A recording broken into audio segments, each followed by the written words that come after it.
Jesus' name we pray. Put your hands together for Jesus and have your seats. We are running out of time. Hallelujah. While you are sitting there, can you celebrate God's servant in the house? Let me say, Pastor and Pastor Mrs. Evans. Oh, brother, let me celebrate them. Hallelujah. All right, we're not going to waste much of the time. We know we are celebrating our festival of 9 lessons. And Carol, although I'm still yet to find out why it is 9. It is 9 lessons. Still yet to find out, but for the sake of Carol night. Hallelujah. No, nobody responded. Hallelujah. I have people, even if it's ministers, you must respond. All right. You know, there's a reason Christ came. One of the major reasons Christ came was to restore authority back to us. That's one of the major reasons. To restore authority back to us. You know, from the beginning, it's all about authority and authority. You know, man on earth is the only being on earth that possesses spirits. Do you know that? On earth, man is the only being that's a spirit on earth. Animals, you know, animals does not have spirits, right? You're not flowing with me. Animals does not have spirits, am I correct? They only have soul and they have body. Are you getting me?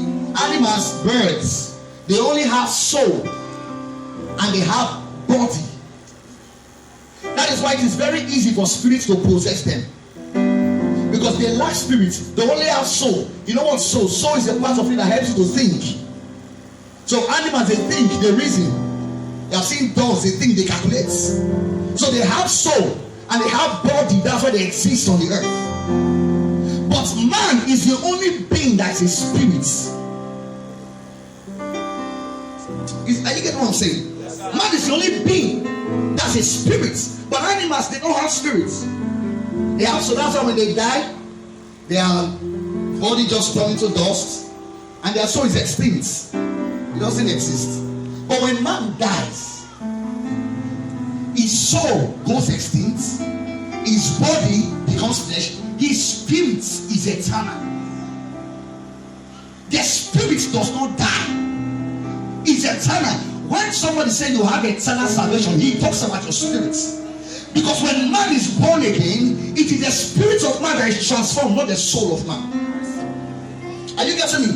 When you gave your life to Christ, a spirit came into you. It is the spirit of God. The spirit of Christ came into you, exchanged the spirit with which you live. You are now living with the spirit of God. So the spirit of man, the spirit man is born again. It's the spirit Christ. It is never in sin. It is never unholy. Why? When man gives his life to Christ, he has what we call eternal salvation. Why they call it eternal salvation? It's because the spirit at which that man lives is no longer his spirit. It's not the spirit of who? Christ. And the spirit of Christ is what? Eternal. And you get what I'm saying? I'm talking of the man that is born again. The Bible says, if any man be in Christ, he is a new creature. What new creature? Not of the flesh, not of the soul. The new creature is of the spirit. And you get what I'm saying? It's of the spirit, because Jesus Christ said he will pray the Father to send us the comforter, which is the Holy Spirit. So when you give your life to Christ, what happens? There is an exchange of the man you are. The spirit in you is exchanged. The spirit of Christ now dwells in you, and that spirit is eternal. Nevertheless, that you have an eternal spirit which is saved, but your soul has not been saved. So when we say you are holy, we are not talking about your soul. The day you became a Christian, you were made perfect. You didn't become perfect, you were made perfect. The reason you are made perfect, the perfection is not of your soul. It's not of your flesh. The perfection is of your spirit. Why? It is the spirit of Christ. Like I told you the last week Tuesday, I said a Christian does not have the problem of faith. When you see a Christian praying and say you don't have faith, that's fine. That's a lie. On Tuesday, I taught you that a Christian does not have faith problem. Why? Because there is difference between faith and belief. Many times we mix the word faith with the word belief. You know, I told you the other day, I said, some people say that I'm going to be rich. I'm going to have a big house. I know I'm going to be rich. I have the faith that I'm going to be rich. That's not faith. Faith is not an expectation. Faith is a personality. I'm going to be rich. It does just a normal belief everybody wants to be. It's a normal hope. Everybody wants to be rich. Am I correct? Everybody wants to be ready. Everybody wants to have big life. That's not faith. Because faith does not come by hope. Faith only comes by hearing the word of God. So I told you on Tuesday, I said, you know a Christian that his faith is high by the amount of what he gets. You don't know a Christian's faith because he pray for the sick heals. No. You don't know the faith of a Christian. You don't grow in faith because you pray too much. No. Your faith level is according to the word level. Because the Bible says faith comes only by hearing the words, the word of God. So the Christian does not have a faith problem. Why? Because the word faith is different from belief. The word faith is a noun. And a noun is a name of what? Any person. So when you talk about faith, you are talking about a personality, a human being. And when you talk about belief, the word belief is a verb, it's an action. Are you getting what I'm saying? So when you receive Christ into your life, you receive the personality of faith.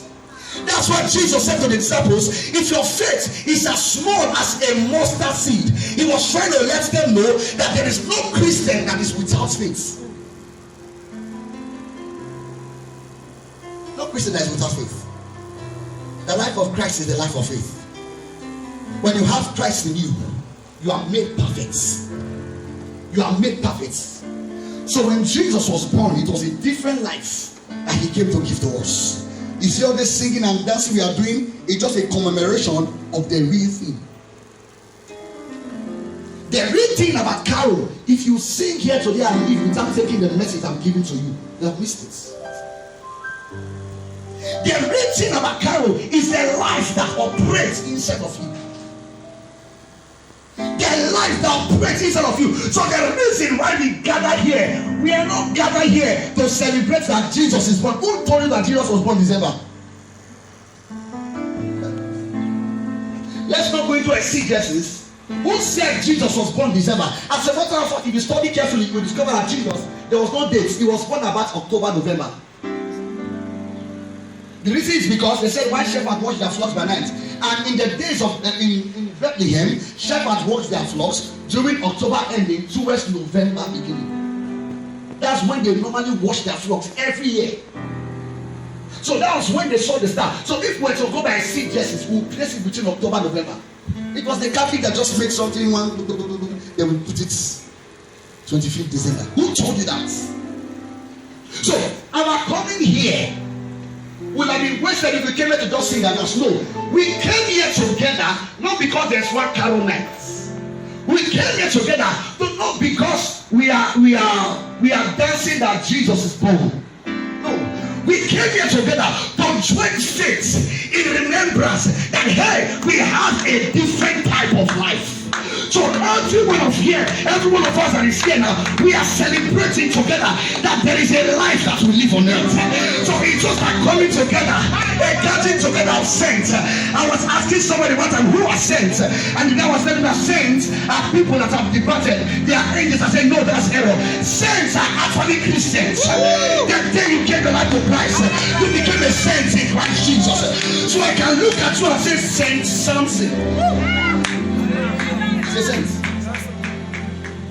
So when we come to Carol, it's a gathering of saints. And guess what? Apostle Paul is among us. Apostle Peter is among us. Yes, sir. Apostle John is among us. You know what? We are all saints in Christ Jesus. Because Christ is here with us. So when we come together in Carol service like this, we are saying, Lord, we are saints. We come together in expression of the one faith that we have in you. That's what we do here. So you can't come to Carol and forget the essence. So if you are here tonight and you have not received Jesus as your Lord and personal Savior, this is the best time you can ever do it. If you have never accepted Jesus, I'm not going to place an altar call to call you out to come and receive Jesus as your Lord and personal Savior. No. I came to discover recently that it's not the altar call that people give their life to Christ. You know, knowledge increases every day. Do you get me with this? Knowledge increases every day. If you tune your mind, just keep your mind closed, you will never grow in knowledge. I came to discover recently that you don't have to call people to the altar before they give their life to Christ. The word we call altar call is just English language. It's just the same thing as calling people to the altar. Yeah? You don't have to do that. It's not compulsory. Because it's not everybody that comes for the altar call that actually give their life to Christ. I've gone to service where they make altar call. A guy was sitting down. He just saw a beautiful girl came out for altar call. He came out to near the girl. So when the girl is going back, he will follow the girl to know where the girl is sitting down.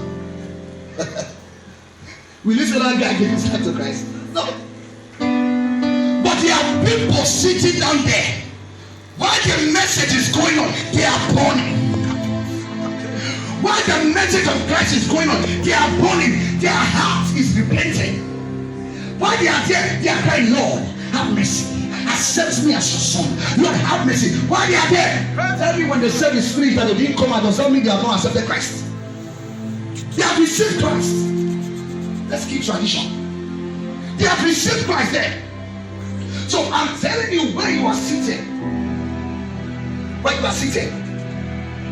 If you come to this carol service without recognizing the life in you, you know where you are, that you have not received Christ. When I talk about receiving Christ, I'm not just talking about knowing Christ. Accepting the forgiveness of Christ. Accepting the forgiveness that has been given to you. Jesus died for you without your permission. Are you aware? Yes, sir. If you read Isaiah chapter 53, you will discover your freedom was not free. He paid. Somebody paid. Hallelujah. It's not free. Somebody paid. If you check, if you read message and some message say that his face was bruised beyond recognition. It was your sin that caused it for him. That's Jesus. My time is up. That's Jesus. He paid it for you. Before you ever came into this world, it's not good for you to know that before you came into this world, somebody died and the death was there waiting for you to come and meet it. Guess what? Jesus is not going to take the sacrifice away. It's you that is left to accept the forgiveness. I've told you countless times we don't know. We no longer pray and say, Lord, forgive me of my sins. It's an error. It's a wrong prayer point. We don't pray that prayer. It's a man that is ignorant of knowledge that goes and cries and says, Father, forgive me of my sins. Do you know the Father that you have? And the Bible wanted to explain to us. He gave us a parable of a father and a son. Some people who know how to write the Bible, they wrote the parable of the prodigal son. But actually, nobody called it prodigal son. We are the one that called it prodigal son. The Bible never recognized the guy as a prodigal son. We are the one that recognized him. Actually, the Bible only said a man that had 2 children. So because of our own thinking, we started calling the guy. Who told he was a prodigal son? Why can you not turn it to the parable of the loving father? After the guy has done all that he did, he came back. The father saw him from afar. The father didn't expect him to come. It was the father that ran after him. Yes, sir. Ran up, despite all that. If it were you, could you do that? Jesus was trying to show you that you don't need to beg me for the mercy. Did you beg God before Jesus came to die? No. See, let me tell you, Jesus does not beg God to forgive you. He paid. He said, God, I will pay for it. So your forgiveness is not begging. Jesus didn't beg God to forgive you. He died. He paid. He went to the penalty for your sin. And he said, come boldly to the throne of grace and obtain. He didn't say beg, obtain. Forgiveness has been given to you. Forgiveness has been laid for you. It was shed for you on the cross. All Jesus did is where you are seated right there. You know very well you have never accepted the forgiveness. It doesn't matter who you are. A man said to me, he said, sir, I am a smoker. Are you sure Jesus loved me? I told him I did not ask you to stop smoking. Keep smoking. Just accept Jesus. That's all. Because the smoking, you have wanted to stop it, but you couldn't stop it. So why do you think you have the power to stop it? It is the spirit that comes into you and empowers you to stop it. Yes, sir. I said, come to church. When you close, you can go back. If you want to smoke, go back and smoke. When you are through, come back to church. I'm telling you, there is a place the Spirit of God grows in you. Secret becomes dirtiness to you. Yes, sir. Yes, sir. It comes. Don't you know how many times I've corrected people and they refuse to change? It's not by power, not by might, but by my spirit. So what they need is not the much words, it's the Spirit of God. So you are there seated where you are. Jesus' forgiveness has been paid. There is no other sacrifice that is going to be paid. Jesus is not going to come and die the second time. No blood is going to come. Even if you say, forgive me, my Father, you are telling him to come and die. He said, no, stop asking me for forgiveness. I forgave you before your mother gave birth to you. I died for you before you came into this world. All I need you to do, take advantage of what I've given to you. I say, Lord, I receive your forgiveness. I receive your forgiveness. I receive your forgiveness. I accept you into my heart. It's a life of faith. The day you do that, guess what? The spirit in you is transformed, and that spirit is saved. On the last day, when your body perish, when your soul dissipates, that spirit is not your spirit. That's why Paul said, it's not me that live, but Christ that lives in me. So because Christ can't go to hell, the life that is in you is not Christ. That life goes back to the Maker. And that's the essence of we are gathered here today. So if you know you are there, you are not saved. You have not accepted Jesus. You have not received forgiveness of sins. Your conscience still judge you. Your heart still prick you that you are not sure you make heaven. Wherever you are, I want you to bow your heads. I'm not going to call you out. Bow your heads where you are. Jesus has paid the price already. No one is going to pay that price for you again. In few minutes, bow your head. I can see people doing that right now. Just begin to tell the Lord, I accept the forgiveness you have given to me. I accept it, dear Lord Jesus. I receive the forgiveness of sin. I accept the forgiveness of sin. I know you have helped me. I know you have blessed me because I know my spirit has been saved. And this spirit will begin to quicken my mortal body, helping me and giving me the word to transform my mind, to transform my soul, and help me to be repentant of my soul. The Lord bless you. The Lord keep you. The Lord help you. It causes his face to shine upon you. The word you have received today, it begins to yield growth in your body, that your soul becomes corrected in the name of Jesus Christ. Whatever you are struggling with, the Spirit of Christ in you helps you to stop it now. In the name of Jesus, you are empowered for righteousness. Somebody put your hands together and give Jesus praise. Give Jesus praise. Give Jesus praise everywhere. Praise God everywhere. Praise him everywhere.